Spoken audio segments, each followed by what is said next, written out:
Now today, Congressman Mark Amodei visited us here in the studio to answer questions about this government shutdown and how he thinks they should resolve it. Jaden Urban spoke with the congressman about that today. Jaden, overall, what are his thoughts? Yeah, so he thinks that it's bad all across the board, particularly because it's the people, the federal workers who have nothing to do with it, who suffer the most. The congressman is hoping a solution comes when the Senate meets next Tuesday.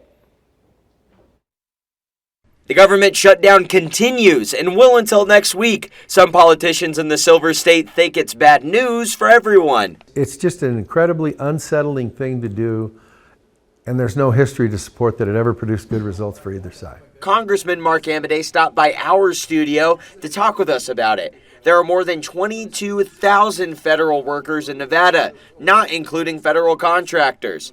As of now, they are set to get back pay, but depending on how long this shutdown lasts, it's longer their pockets go empty. So yeah, they get paid, but when you start missing checks, even though it's like we're good for it, it's like that's not a good way to treat people who are not part of the problem. Since Amodei is on the House side, he wanted to iterate that he doesn't know what the Senate is actually doing. He does think more needs to be done in the healthcare space. Healthcare reform is something that the federal government has dodged the ball on, whether it's Republicans or Democrats.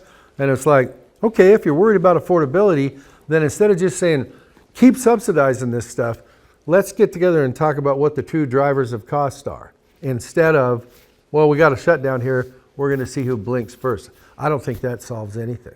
He says he has not spoken with either of the Nevada senators, but applauds Nevada Senator Catherine Cortez Masto being one of the few Democrats to vote in favor. Hats off for her, because I know what it's like to be one of only one or two that vote against whatever the party line happens to be, and that's never fun. Both Nevada Senators Cortez Masto and Jackie Rosen said they would be donating their money earned during the shutdown to charity. Amodei plans to do something similar as well. Yeah, but we're going to take a look at who is doing the best to minimize the impact on federal workers and the troops.